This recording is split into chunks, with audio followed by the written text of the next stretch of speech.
Hey guys, Kane here. This will be a new video about formation support, since the last one was just something like a showcase before it appeared in Global. I will most likely split this sort of video in two parts, one meant for units and the other meant for adjutants, towards your field, because covering both in just one video will most likely take over 15 to 20 minutes, and just to avoid such a big video I would prefer to just keep it as a two-part. So in this one I will be talking a bit more about units, formation support and backup, since all of these three will affect the buffs that your field will be able to receive. And as you have already seen my support attributes and the units placed, all of these are 3 offensive and 2 commanders, and there is a very good reason as to why. I will go a little bit more in depth towards Xeron's formation, but similar could be used for say Dragon Mutair and so on. Inferno was known for quite a while that the Devil may be able to get stuck on some tanks, and that the entire Inferno composition is mainly based around Devil performing to the fullest. Many other formations are quite different and they value different units, their skills and their effects. So my own build is mainly to keep Devil high up there and going. Starting with the first attribute at the top, Inferno. This faction attribute has to be maxed whichever race you play. It gives 10% unit damage and 10% damage reduction to all Infernos on your field, and that is pretty much a must-have for many and or all formations who have majority of the units based on just one faction. My next choice is the offensive attribute, which is where it may be different for quite a few people. My Devil is pretty much top class at the moment and he can easily beat most if not all the backline compositions,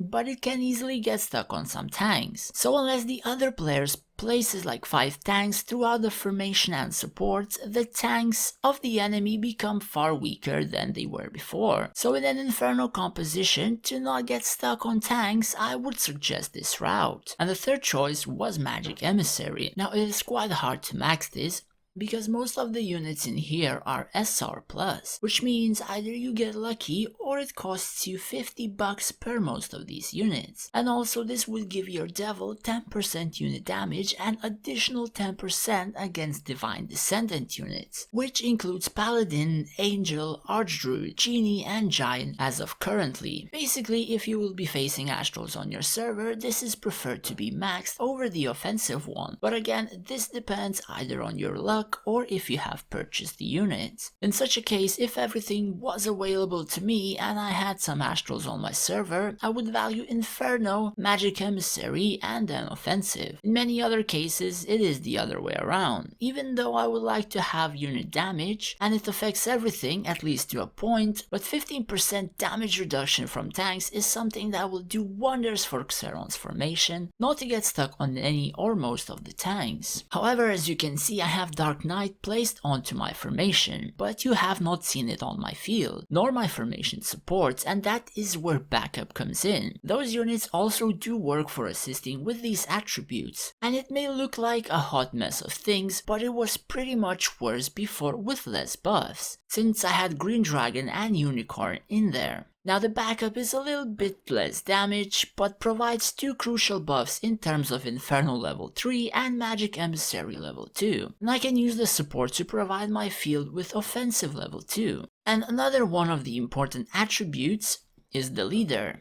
Currently there are only 3 commanders in the game: Judicator, Ice Demon and Troll, and you need 4 leaders to completely max this attribute. So I put some on the Ice Demon's altar and purchased both of these URs, as I know Ice Demon even 3-star will pretty much top score my crypt. I am rank 1 in treasury and will most likely be rank 1 in crypt, so that daily and weekly income will be pretty much secured, as well as both of them will provide 4% damage and damage reduction on my entire field. I previously have chosen to have offensive level 3 and that needed 2 more offensive units, but considering it affects only tanks for 5% additional damage reduction, whereas the leader attribute would provide that damage buff against entire enemy field, I would say this is far superior because it also provides reduction to your entire field. The last 2 leaders for me will be Evil Sorceress and Venom Spawn, so that will be a full of 4 commanders in here for 10% of each buff towards entire field, with a highly suggest to try and get this,